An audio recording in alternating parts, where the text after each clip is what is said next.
Very good evening. कैसे हैं आप सब? मैं अलका दीक्षित, आपकी होस्ट और दोस्त, लेकर आई हूँ आपके लिए सीपीयू परफॉर्मेंस फैक्टर्स। ओके। हम सब लोग ने सीपीयू स्टडी किया है, सीपीयू को रोज़ हैंडल करते हैं, ठीक है।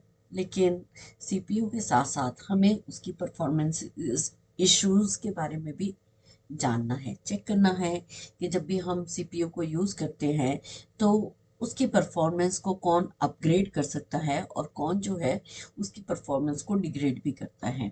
जैसे आप लोगों ने देखा होगा कि कोई पर्सन अगर आपको मोटिवेट करता है तो आप थोड़ी देर के लिए मोटिवेट हो जाते हैं and you feel very happy कि हाँ, मैं ये काम कर सकता हूँ। उसी तरह हमारा सीपीयू पर भी है जो हमारे लिए बहुत सारी एफिशिएंट एप्लीकेशंस के साथ साथ हमें एक ऐसा इंटरफेस भी दे रहा है जहां हम कहीं ना कहीं अपने जो भी टास्क है उसको इजीली कंप्लीट कर सकते हैं। लेकिन कहीं ना कहीं हमें ये भी देखना है कि कोई ऐसे मेजर फैक्टर्स तो नहीं है जो उसकी परफॉर्मेंस को डिग्रेड कर रहे हो। तो सीपीयू के कुछ परफॉर्मेंस फैक्टर्स जो हैं वो हम स्टडी करेंगे। आप सबने देखा है कि चाहे यहाँ ये हमारे पास ये क्या है, सिंपल सा डायग्राम है सीपीयू का। इसके साथ मल्टीपल डिवाइसेस जो हैं वो हम अटैच करके रखते हैं, लाइक प्रिंटर्स हैं, हमने अपना डेस्कटॉप कर दिया, स्क्रीन मिररिंग कर दी, स्पीकर्स उसके साथ अटैच हैं, साउंड है, कैमरा है, कीबोर्ड है, माउस है, पेन टैप है ना, स्कैनर्स हैं, इमेजेस, मतलब हम इतनी कैमरा, तो ये हम इतनी सारी चीज़ें जो हैं वो सीपीयू के साथ कनेक्ट कर देते हैं, ठीक है। और सीपीयू भी बहुत आराम से उन सब चीज़ों को हैंडल करता है, हर एक टास्क को कंप्लीट करता है, ठीक है। और कोशिश भी हमारी यह रहती है कि हम कम से कम टाइम में ज़्यादा से ज़्यादा एफिशिएंसी को ले सकें। नेक्स्ट आ जाता है CPU and memory work together to run programs. आप सबको पता है कि जब भी हम सीपीयू को यूज़ करते हैं तो खाली सीपीयू ही काम नहीं करता। अगर कोई पर्सन कितना भी है, लेकिन उसका मेन काम, मतलब कोई भी पर्सन कितना भी एफिशिएंट है, उसकी एफिशिएंट उसकी मेमोरी के ऊपर है कि वो कितनी जल्दी, मान लीजिए आपसे क्विज हो रहा है तो वो कितनी जल्दी आप कितने क्वेश्चंस का आंसर फटाफट दे पा रहे हैं। तो उसमें आपके साथ साथ आपकी मेमोरी जो है, जो आपका शार्प ब्रेन है, उन सब का भी काम हो रहा है। आपकी मेमोरी, आपके न्यूरॉन्स जो हैं वो कितने अच्छे से वर्क कर रहे हैं। CPU executes program using fetch, decode and execute. हम सबको पता है सीपीयू के पास कोई भी इंस्ट्रक्शन अगर आती है तो उसको फैच करता है, सबसे पहले अपने पास लेगा, फिर उसको पढ़ेगा, पढ़ेगा समझेगा कि मुझे करना क्या है, और फिर जो समझकर उसको एग्जीक्यूट कर देता है। नेक्स्ट आ जाता है मेमोरी। मेमोरी क्या करती है? Store programs, operations and data while a program is being executed. ठीक है, जब तक वो प्रोग्राम एग्जीक्यूट हो रहा है तब तक उसको मेमोरी में रखेगी। क्या ऑपरेशंस है, इंस्ट्रक्शन है, डेटा है, मुझे कहाँ से कहाँ ले जाना है, उन सब के लिए हमें मेमोरी की रिक्वायरमेंट है। Okay. So several types of memory कौन कौन सी होती है हम सबने पढ़ी है। कौन कौन सी है? Like registers, cache, RAM, virtual, auxiliary, बहुत सारी मेमोरीज जो हैं वो हम स्टडी करते हैं, ठीक है। इसका एक अलग सा टॉपिक रहेगा जब आप स्टडी करेंगे। नेक्स्ट आ जाता है storage. Store programs and file long term even when they are not in use. Store करना है, स्टोर कहाँ करते हैं हम प्रोग्राम्स को? हमें चाहिए हार्ड डिस्क, हमें चाहिए यूएसबी मेमोरीज, स्टिक्स मीन्स हमारी जो पेन ड्राइव्स होती हैं, एसडी कार्ड्स होते हैं, कहीं ना कहीं हम उस डेटा को स्टोर करते हैं। सबसे ज़्यादा बच्चों को स्टोर करने में क्या पसंद है? फोटोज, म्यूजिक, सॉफ्टवेयर एप्लीकेशंस, ठीक है। तो ये सब हम डेटा अपना कहीं ना कहीं स्टोर रखते हैं। नेक्स्ट, सीपीयू की परफॉर्मेंस को मेजर करने के लिए कुछ एक फैक्टर्स होते हैं। अब ये जो 6-7 फैक्टर्स जो हैं ये बहुत इंपॉर्टेंट है क्योंकि यहाँ से क्वेश्चन आपका बनता है। फर्स्ट क्या आ जाता है? फर्स्ट आ जाता है बेंच मार्किंग। क्या आता है आपके पास? बेंच मार्किंग, ठीक है। तो बेंच मार्किंग के फर्स्ट हो गया बेंच मार्किंग, सेकंड आ गया मल्टीपल कोड्स, ठीक है। नेक्स्ट आ गया cache memory, word length, address bus width, ठीक है। प्रोसेसर के टाइप क्या है, और हमारे पास बस डाटा बस की विड्थ कितनी है। तो ये सारे क्या हैं? सीपीयू के परफॉर्मेंस के फैक्टर्स हैं जो मेजर करने के लिए हमें रिक्वायर्ड रहते हैं। ओके। तो मेजर परफॉर्मेंस जब भी हमें यूज़ करनी है तो इन फैक्टर्स को हमें कंसीडर करना पड़ेगा। तो चलिए स्टूडेंट्स, हम एक एक करके इन सारे फैक्टर्स को स्टडी करते हैं। फर्स्ट आ जाता है मेजरिंग परफॉर्मेंस में बेंचमार्किंग। तो सीपीयू, मेमोरी एंड बस speeds will all affect the overall speed of the computer. ये हम सबको पता है कि सीपीयू की बस की स्पीड होगी या ओवरऑल स्पीड अगर हमें चेक करनी है तो उस पर कई सारे हैं। मेमोरी भी है, बस की स्पीड्स भी हैं, हमारे इंस्ट्रक्शन का साइज कितना है, हमें कितना डेटा फॉरवर्ड करना है। तो ये सारे फैक्टर्स जो होते हैं सिग्निफिकेंटली क्या होगा, ज़्यादा काम होगा तो पर्सन की स्पीड क्या हो जाएगी, कम हो जाएगी। कम होगा तो वो फटाफट से उसको काम को खत्म करने की कोशिश करेगा। सेम वैसे ही हमारा सीपीयू भी करता है। तो सिग्निफिकेंटली स्लोअर हो जाएगी, then it will slow down the others. Okay, next इसी में जो फर्स्ट आपका पॉइंट आता है वो आता है बेंचमार्किंग। बेंचमार्किंग हम सबको पता है, बेंचमार्क डिसाइडेड किए जाते हैं। Is a test used to access the performance of the computer. Different types of benchmark software are used for the different kinds of applications you might want to computer to do so. ठीक है, अब जो जैसे मान लीजिए आप क्या करते हैं, ग्राफिक्स खेलते हैं, आप गेम्स खेलते हैं। ठीक है, गेम्स को कितनी एफिशिएंटली किस हार्डवेयर पे वो परफॉर्म करेगी उसके ऊपर बहुत ज़्यादा डिपेंड करता है हार्डवेयर। ठीक है ना, जैसे हम एसडी कार्ड यूज़ करते हैं, वीडियो कार्ड्स यूज़ करते हैं। ठीक है, तो हमारी परफॉर्मेंस उसी पे डिपेंड करती है कि हमारा हार्डवेयर कितना अच्छा है। ठीक है, हम अगर लोएस्ट कॉन्फ़िगरेशन का हार्डवेयर यूज़ करेंगे तो हम उस पर लेटेस्ट गेम्स नहीं खेल सकते। ठीक है, अब इसी तरह जो हार्डवेयर हम गेम्स के लिए यूज़ कर रहे हैं ज़रूरी नहीं है सेम हार्डवेयर हमारा साइंटिफिक कैलकुलेशंस के लिए भी यूज़ हो। तो हम इस बेंचमार्क को एक्सेस करते हैं। ठीक है, तो इस बेंचमार्क में ये देखा जाता है कि हमारा कौन सा हार्डवेयर है, कौन से सॉफ्टवेयर है जिससे हमारे उस पर्टिकुलर एप्लीकेशन या पर्टिकुलर सॉफ्टवेयर की जो परफॉर्मेंस है विद सीपीयू कितनी अच्छी आएगी। ठीक है, तो अब हमारे पास क्या होते हैं, कुछ सॉफ्टवेयर जो हैं वो हम यूज करते हैं, use for the benchmarking for the performance of the CPU. जैसे सिनीबेंच है। सिनीबेंच क्या है, एक सॉफ्टवेयर है, sets the benchmark in the benchmark software because of its multitasking abilities। अब इसकी मल्टीटास्किंग एबिलिटीज क्या है, मतलब पीसी की परफॉर्मेंस भी बताएगा, कैपेबिलिटीज भी बताएगा to provide accurate information about the CPU. ठीक है, तो इस तरह से सिनी बेंच सॉफ्टवेयर को हम यूज करते हैं बेंचमार्किंग के लिए। स्पेसी जो है वो टॉप लिस्ट सॉफ्टवेयर में से है, that is best CPU benchmark software for Windows. Windows के लिए हम स्पेसी यूज कर लेते हैं। जैसे नोवा बेंच है, नोवा बेंच भी हमारे पास क्या है, जैसे सीपीयू है, रैम है, जीपीयू है ना, हार्ड ड्राइव्स है, उन सब की हमने परफॉर्मेंस को एक्सेस करना है, सेट करना है, चेक करना है कि हाँ जो जिससे हमारी जो सीपीयू की परफॉर्मेंस है वो अफेक्ट हो रही है, कौन सा ऐसा पार्ट है, हर एक की इंडिविजुअल भी चेक कर सकते हैं हम नोवा बेंच के थ्रू। ऐसे ही फ्रैप्स है। तो फ्रैप्स क्या है, फ्रैप्स भी user friendly efficient CPU benchmark tool है, यानी कि सीपीयू की परफॉर्मेंस को हम इजीली मेजर कर सकते हैं। सीपीयू जेड क्या है, CPU Z is one of the best CPU benchmark software.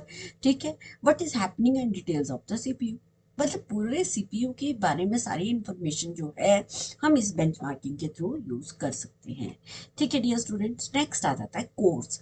अब हमने आप लोगों ने देखा होगा, सुना होगा quad core, dual core, octa core, इस तरह के हम कुछ वर्ड्स जो हैं जिन्होंने पढ़ा है उनको तो पता है, लेकिन जिन्होंने नहीं पढ़ा है लेकिन उनको भी ये सब चीजें सुनने में जरूर आई होंगी। तो कोर्स क्या होती हैं, हमने क्या करा, मान लीजिए एक प्रोजेक्ट एक बच्चा कर रहा था, मान लीजिए एक प्रेजेंटेशन एक बच्चा बना रहा था। अभी वही प्रेजेंटेशन हमने क्या करती, 4 लोगों में डिवाइड कर दी। अगर वो प्रेजेंटेशन 4 लोग बनाएंगे तो चारों को अपना अपना टास्क डिवाइड हो जाएगा। उसी तरह कोर्स में भी काम होता है। अ सीपीयू कैन कंटेन 1 और मोर प्रोसेसिंग यूनिट। ठीक है, अब एक प्रोसेसिंग यूनिट नहीं है, मल्टीपल प्रोसेसिंग यूनिट्स है ना। तो मल्टीपल प्रोसेसिंग यूनिट होंगी तो each unit is called as a core, and a core contains an ALU control unit और रजिस्टर्स। ठीक है, हम सबको पता है हर एक कोर के पास क्या होगा, अपना एएलयू होगा, यानी कि चाहे एक हो दो हो वो डिपेंड करता है। सिंगल ALU तो हम लेके सोच ही रहे हैं। कंट्रोल यूनिट होगा हर एक का, हर एक कोर के अपने रजिस्टर्स भी होंगे। अब इससे क्या होगा, अब मान लीजिए 4 लोग अगर एक ही प्रेजेंटेशन पे काम कर रहे हैं, या उनके पास एक सिस्टम है या 4 सिस्टम है, अगर 4 सबके पास अपने अपने सिस्टम्स है, 4 अपने अपने लैपटॉप्स हैं, तो वो अपना अपना काम जो है वो डिवाइड कर लेंगे। काम डिवाइड करने के बाद उसकी इंटरेक्शन देखेंगे। लाइक जैसे आप बच्चे प्रोजेक्ट्स बनाते हैं, ग्रुप में प्रोजेक्ट्स बनाते हैं, तो होता क्या है कि ऐसा नहीं होता कि स्पीड एकदम बढ़ जाती है। स्पीड क्या होती है, एक दूसरे के ऊपर डिपेंड करती है। ठीक है ना। अगर एक ने अपना मॉड्यूल रेडी कर दिया, दूसरे ने उसको रन करके देखा, टेस्टिंग करी, तो उससे क्या हो गया कि उसकी परफॉर्मेंस जो है ऑटोमेटिकली एप्लीकेशन की धीरे धीरे इंक्रीज हो जाएगी। तो कम्युनिकेशन जो है इन बिटवीन द कोर्स, वो क्या हो जाएगी, इंक्रीज हो जाएगी। ओके। तो इतनी बात अगर आपको समझ आ गई है, लाइक जब जैसे प्रोजेक्ट करते हैं स्टूडेंट्स, तो वैसे ही हम इसका डुअल कोर और क्वाड कोर में भी काम करते हैं। Is a common for the computers to have two dual, है ना। 4 किसके लिए होते हैं, क्वाड के लिए, एंड इवन ऑक्टा कोर, है ना। मोर कोर्स में ऑक्टा कोर हो जाते हैं। CPU with multiple cores have more power to run multiple programs at the same time. Okay. However, doubling the number of the cores will not specify double a computer speed. ठीक है, double speeds का मतलब ये नहीं होता कि computer की speed भी इंक्रीज हो जाएगी। उससे क्या हुआ, जैसे आपको बताया कि अगर 4 लोग एक एक प्रोजेक्ट पे काम कर रहे हैं, मान लीजिए चारों ने अलग अलग मॉड्यूल्स पे काम करना शुरू करा, लेकिन वो मॉड्यूल तो अलग अलग ही है ना। जब तक वो आपस में इंटरेक्ट नहीं करेंगे, क्या काम वो कंप्लीट हो जाएगा, क्या प्रोजेक्ट कंप्लीट हो जाएगा? नहीं। हमें उन सारे प्रोसेस के बीच में जो जितने भी हमने मॉड्यूल्स बनाए हैं, उन मॉड्यूल्स के बीच में हमें कम्युनिकेशन भी करवानी है। जब हमने ये कम्युनिकेशन स्टैब्लिश करवा दिया अच्छे से, फिर हम इस पे टेस्टिंग करते हैं, मल्टीपल हार्डवेयर पे, मल्टीपल सॉफ्टवेयर पे। तो हम उसको जब चेक करते हैं, तो इसी तरह से जो है वो आपका जो सॉफ्टवेयर है, इवन जो आपका हार्डवेयर है, वो उतनी ही एफिशिएंसी से वर्क करता है। CPU course have the communicate with each other through channels. Channels के थ्रू ये लोग ये जो CPU की कोर्स हैं वो कम्युनिकेशन करते हैं। जैसे हम लोगों को भी कोई ना कोई चैनल चाहिए आपस में कम्युनिकेशन करने के लिए, and this uses up some of the extra speed. ठीक है। इससे क्या होगा कि आपके प्रोजेक्ट की, जब 4 लोग मिलकर बना रहे हैं, तो नेचुरली प्रोजेक्ट की स्पीड जो है वो इंक्रीज हो जाएगी। जैसे न्यूमन मेथड ने कहा था कि इंस्ट्रक्शन फेच करिए, एग्जीक्यूट करिए, वन एट अ टाइम। ठीक है, एक टाइम में हम एक ही काम कर सकते हैं ना। लेकिन चाहे जैसे आप लोग मल्टीटास्किंग यूज करते हो, या मल्टीटास्किंग में आप बोलते हो, भाई हमारे पेरेंट्स तो मल्टीटास्किंग है, लेकिन वो at present at a time एक ही जगह प्रेजेंट हो सकते हैं, है ना। मल्टीटास्क तो हो रहे हैं, लेकिन एट अ टाइम वो पर्सन एक ही जगह प्रेजेंट होगा। तो इसी तरह आपके पास मल्टीपल, चाहे फैच हो रही है, एग्जीक्यूट हो रही है, लेकिन होगी एक का टाइम। डुअल कोर और quad core computers, each core has its own execution cycle. हर एक कोर की अपनी क्या होगी, यहाँ पर क्या हो जाएगी, एग्जीक्यूशन साइकिल हो जाएगी। मान लीजिए एक जगह हमने क्लॉथ वॉशिंग के लिए लगा दी, एक जगह हम सब्जी बना रहे हैं, एक जगह हम कोई और काम कर रहे हैं, लेकिन काम तो वो साइमल्टेनियसली हो रहा है ना। ठीक है, साइमल्टेनियसली हो रहा है, तो नो डाउट उसकी जो स्पीड है वो धीरे धीरे इंक्रीज हो जाएगी, क्योंकि साइमल्टेनियसली मल्टीपल काम हो रहे हैं। 2 or 4 times faster depending only upon the actual speed of the software dependent and the hardware quality as well। ठीक है। तो सॉफ्टवेयर के ऊपर भी डिपेंड करता है, हार्डवेयर की क्वालिटी के ऊपर भी डिपेंड करता है। तो ये सारे कोर्स के थ्रू ही एफिशिएंसी जो है हम किसी भी पार्ट की इम्प्रूव कर रहे हैं। Game software take full advantage of the cores. ठीक है, गेम के जो सॉफ्टवेयर्स हैं, या साइंटिफिक कैलकुलेशंस हैं, मोबाइल नेविगेशन है, मतलब ये सारी जो चीज़ें हमारे पास है, वहाँ पर हम क्या करते हैं, इन कोर्स का बेटर फायदा उठाते हैं। नेक्स्ट आ जाता है कैश मेमोरी। डियर स्टूडेंट्स, आप सब लोगों को मैंने कैश मेमोरी पहले भी पढ़ाई है। कैश मेमोरी में होता क्या है, स्मॉल अमाउंट ऑफ मेमोरी, बहुत छोटी मेमोरी होती है, लेकिन which is the part of the CPU। ठीक है, ये जो CPU लगा है, इस CPU के पास ही यहाँ पर क्या होगी, ये ये भी एक आपकी कैश मेमोरी है, और ये भी सीपीयू के पास जो कैश मेमोरी होती है उसको हम 3 पार्ट्स में डिवाइड करते हैं। कौन कौन सी होती है? L1, L2, L3। ठीक है, जो L1 कैशे होगी ना वो सीपीयू के नजदीक की होगी, सीपीयू पर ही होगी, even we can say CPU के साथ ही होगी, closer to the CPU than RAM. RAM दूर होगी लेकिन सीपीयू के क्लोजर क्या होगी? Cache memory.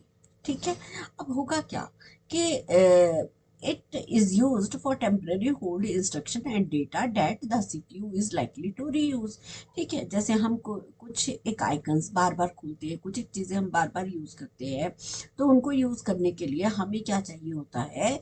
कोई ना कोई ऐसा सॉफ्टवेयर चाहिए होता है, या हम हमें बार बार ना वो एड्रेसेस टाइप नहीं करनी, यूआरएल्स टाइप नहीं करने, तो हमारे सीपीयू में ऑलरेडी उसकी कुकीज बनी रहती हैं।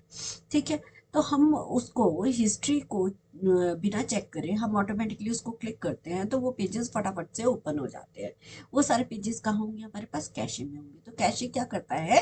कुछ भी जो छोटी इंस्ट्रक्शंस हैं, डेटा है, उसको अपने पास रखेगा और उसको लाइकली टू रीयूज, ताकि उसको वो जल्दी से रीयूज कर सके, बिल्ट इनटू द प्रोसेसर।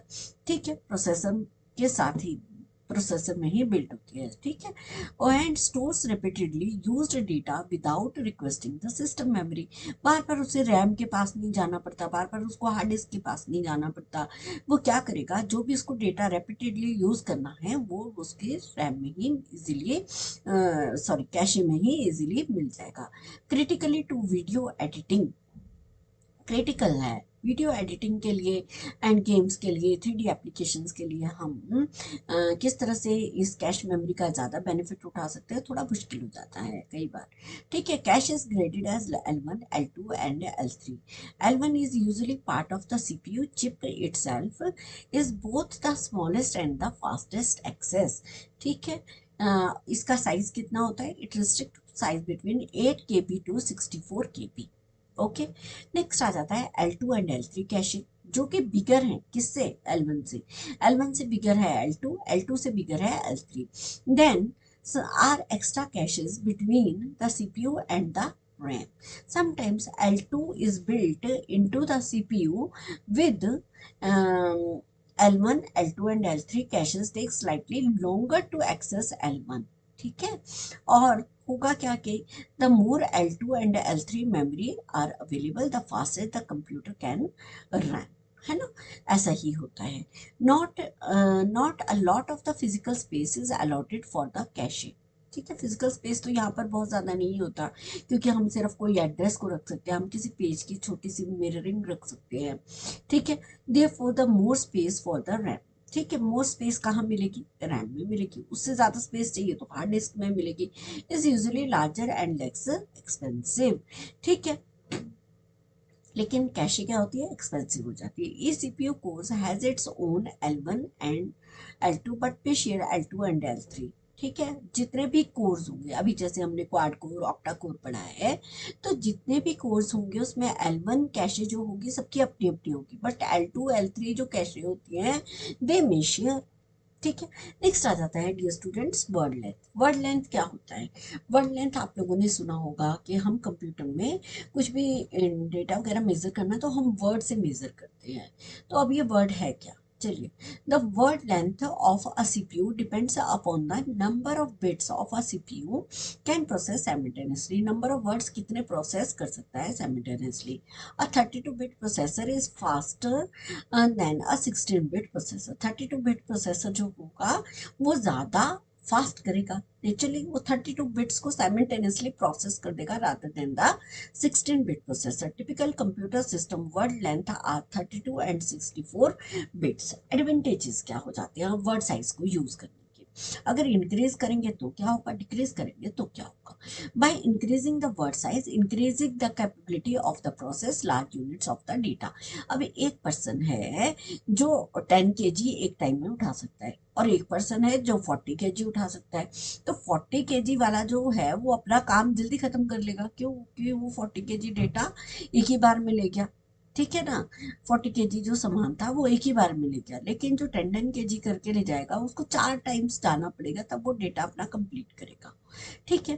तो इसी तरह से क्या होगा कि तो इससे क्या होगा, अगर वर्ड साइज इंक्रीज हो जाएगा तो नो डाउट कि डेटा की जो ट्रांसफरिंग की स्पीड है वो इंक्रीज हो जाएगी। बट डिसएडवांटेज भी तो है कि increase word size and increase CPU बस। अगर बस साइज इंक्रीज होगा, सीपीयू बस इसमें ज़्यादा लगेंगी, मेमोरी की कॉम्प्लेक्सिटी बढ़ जाएगी।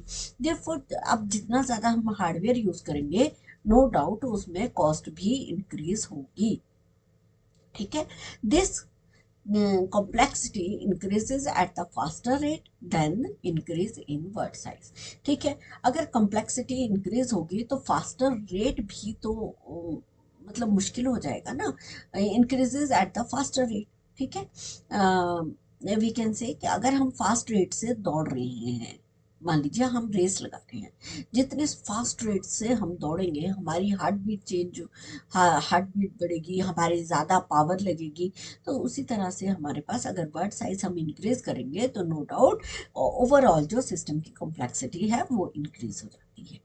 32 बिट वर्ड साइज मान लीजिए है, तो आपके पास क्या होगा कि अगर data structure containing such different sized word refers to them word size. अगर ये वर्ड है तो 16 बिट का वर्ड है, तो इट मीन 16 बिट्स, यानी कि क्या हो गया, 2 बाइट हो गया। इसी तरह जो डी वर्ड यानी कि डेटा वर्ड अगर 32 बिट का है तो 4 बाइट्स हो गया। और क्वाड कोड है ना, क्वाड वर्ड है तो 64 बिट्स यानी कि 8 बाइट्स हो गया। तो word size refers to the number of bits, ये इंपॉर्टेंट डेफिनेशन है जो हमें लर्न करनी है। ठीक है। तो word size refers to the number of bits processed by a computer CPU in one go. ठीक है। वन गो में आपका सिस्टम जो है कितने नंबर ऑफ बिट्स को प्रोसेस कर रहा है, फॉरवर्ड कर रहा है, तो वो डिपेंड करता है आपके वर्ड साइज के ऊपर। Data bus size, instruction size, address size are usually multiples of the word size. Okay, I hope आपको वर्ड लेंथ क्लियर हुआ होगा। इसी तरह आपके पास ये जो डिफरेंट प्रोसेसर्स हैं, हर एक प्रोसेसर की अपनी क्लॉक स्पीड होती है। देखो यहाँ पर जैसे 8088 प्रोसेसर है, तो क्लॉक स्पीड को हम हमेशा मेगाहर्ट्ज या गीगाहर्ट्ज में यूज करते हैं। आप लोगों ने देखा भी होगा कि जब आप सीपीयू सिस्टम, जब भी अपना कोई सिस्टम खरीदते हैं तो उस पे ना प्रोसेसर की स्पीड लिखी होती है कि इतना हर्ट्ज प्रोसेसर, इतना गीगाहर्ट्ज प्रोसेसर। ठीक है। तो वो क्वांटिटी में मेनली वो क्या बता रही हैं, वो बता रही हैं उसके क्लॉक स्पीड, कितने क्लॉक से वो काम डेटा फॉरवर्ड हो रहा है। अगर 8088 है तो 4.77 मेगा हर्ट्ज है ना, मेगा हर्ट्ज में क्या है, क्लॉक की स्पीड है। अब वर्ड लेंथ क्या हो गया, वर्ड लेंथ हो गई 8 बिट।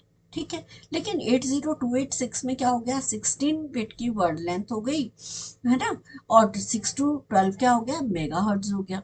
इसी तरह 386 में क्या हो गया, 25 to 40 मेगा हर्ट्ज। देखो क्लॉक स्पीड कितनी इंक्रीज हो रही है। एट प्रेजेंट देखिए हम जो और सिस्टम यूज कर रहे हैं वो 1.5 gigahertz to 3.2 gigahertz से भी ज़्यादा स्पीड हमें जो है वो मिल रही है। और यहाँ पर जो वर्ड लेंथ है किसी भी प्रोसेसर की वो कितनी है, 64 बिट है ना। पेंटियम 4 तक जो है वो 64 बिट है। नेक्स्ट आ जाता है एड्रेस विड्थ बस।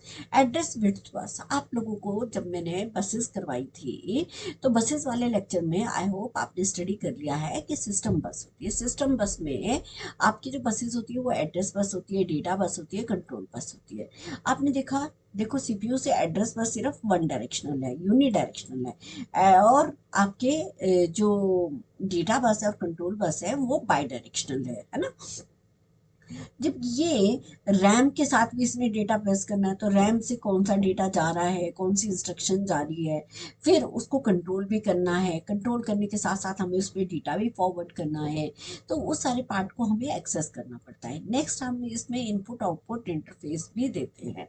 अगर इनपुट आउटपुट इंटरफेस है तो अगर मैं कीबोर्ड से डेटा एंटर कर रही हूँ तो इनपुट हो रही है, अगर प्रिंटर पे उसकी आउटपुट मिल रही है तो हमें आउटपुट मिल रही है। अगर एक ही पेज को मुझे एक बार कॉपी प्रिंट करना है तो मैं उसकी single copy current page print करूंगी। ठीक है ना। और अगर मुझे उसी की 5 कॉपीज करनी है तो कंट्रोल सिग्नल भी तो जनरेट होता है, ये 5 टाइम्स उसको कंट्रोल करेगा, लूप में चलेगा और सेम पेज को 5 टाइम्स प्रिंट कर देगा और उसके बाद वो बंद हो जाएगा। तो एड्रेस विड्थ बस जो है, the address bus width is 32 bits for the original Pentiums and 36 bits for all the 6th generation and later processors. ठीक है, 6th जनरेशन के जो प्रोसेसर्स हैं वहां पर इसकी जो साइज हो गया है वो 36 बिट्स हो गया है। ठीक है, Pentium pro onwards 64 bit address buses are the norm on all the newest processors they 64 bit internal registers जैसे मर्सिड है, ऑप्ट्रॉन है, ये सारे सिस्टम्स हैं जिनके अंदर ये वाली buses 64 bit address buses use होती है। विड्थ ऑफ द एड्रेस बस डिटरमाइंस मैक्सिमम एड्रेसेस। ठीक है, मैक्सिमम एड्रेसेस कितने ले जा सकती है, जैसे इसको भी हम 2 की पावर में करते हैं। ठीक है, तो मैक्सिमम कितना हो गया, 8 बिट हो गया। तो एड्रेस बस हमें ये 111 करके, मतलब नंबर ऑफ बिट्स कितनी हुई, 8 बिट्स। जब सारी 1 हो जाएंगे तो ऑटोमेटिकली हमें लास्ट लास्ट एड्रेस मिल जाएगा। तो अगर हम 2 की पावर 8 करते, हम क्या करेंगे, 2 की पावर 8 करें तो हमारे पास कितना आ जाएगा, आप सबको पता है, डेट विल बी योर 250, है ना, 256। तो 0 से लेके 255 तक हम इन एड्रेस बस विड्थ को यूज कर सकते हैं। नेक्स्ट आ जाता है प्रोसेसर टाइप। अब प्रोसेसर टाइप कौन सा है, हम सिस्क प्रोसेसर यूज कर रहे हैं कि रिस्क प्रोसेसर यूज कर रहे हैं, ये भी डिपेंड करता है कि उससे हमारे सीपीयू की परफॉर्मेंस कैसी होगी, है ना। तो मेनली जो डेस्कटॉप है, लैपटॉप है, वहां पर हम क्या यूज करते हैं, सिस्क यूज करते हैं। कौन से, complex instruction set computing architecture made by Intel और एएमडी। ठीक है, इंटेल और एएमडी सिस्क पे काम कर रहे हैं। इसी तरह आपकी स्मार्टफोन है, टैबलेट्स हैं, वहां पर क्या कर रहे हैं, वहां पे रिस्क यूज करते हैं। क्या यूज करते हैं, risk, reduced instruction set computing and ARM architecture भी वहां पे भी यूज करते हैं। ठीक है, तो अब यहाँ पर हमें डिफाइन करना है कि डिफरेंस बिटवीन द सीपीयूज है क्या।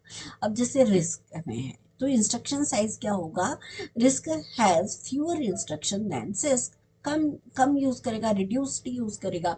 एंड सिस्क है generally have hundreds of instruction where RISC, whereas RISC, ठीक है, सिस्क में कॉम्प्लेक्स है ना, तो हंड्रेड्स ऑफ इंस्ट्रक्शंस को एक साथ उसे एग्जीक्यूट करना है, जितनी भी कॉम्प्लेक्सिटी है उसको रिड्यूस करना है। तो कॉम्प्लेक्सिटी रिड्यूस तो यहाँ पर सिर्फ हम रिस्क के थ्रू ही यूज करते हैं, यूजली हैज अ लॉट और less.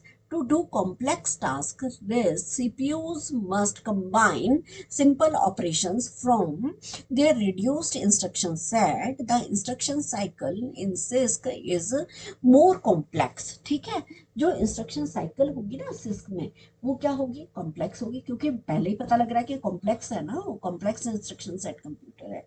Then RISC, so RISC is more efficient, यानी कि जो हम अपने हाथ में टैबलेट्स और लैपटॉप्स वगैरह फोन लेके चले होते हैं ना, स्मार्टफोन, वहां पर हम रिड्यूस को यूज करते हैं। तो हमारा काम जो है, अगर रिड्यूस्ड है तो आपने देखा होगा कि आप फोन में एक साथ गाने और एक साथ कुछ और काम नहीं कर सकते, या तो आप गाने ही सुनेंगे, अगर आप गाने मिनिमाइज करेंगे तब आप दूसरी ऐप को चला सकते हैं, है ना।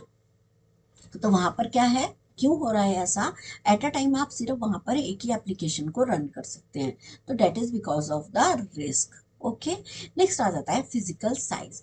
इन order to handle all those instruction, RISC CPU are larger and require more silicon to make. ठीक है, फिजिकल साइज जैसे जैसे इंक्रीज करना है तो मतलब एक्चुअली प्रोसेसर को अगर ज़्यादा एफिशिएंट बनाना है तो वहाँ पर सिलिकॉन की ज़्यादा कोटिंग होगी, वहाँ पे ज़्यादा सिलिकॉन चिप्स हमारी यूज़ होंगी।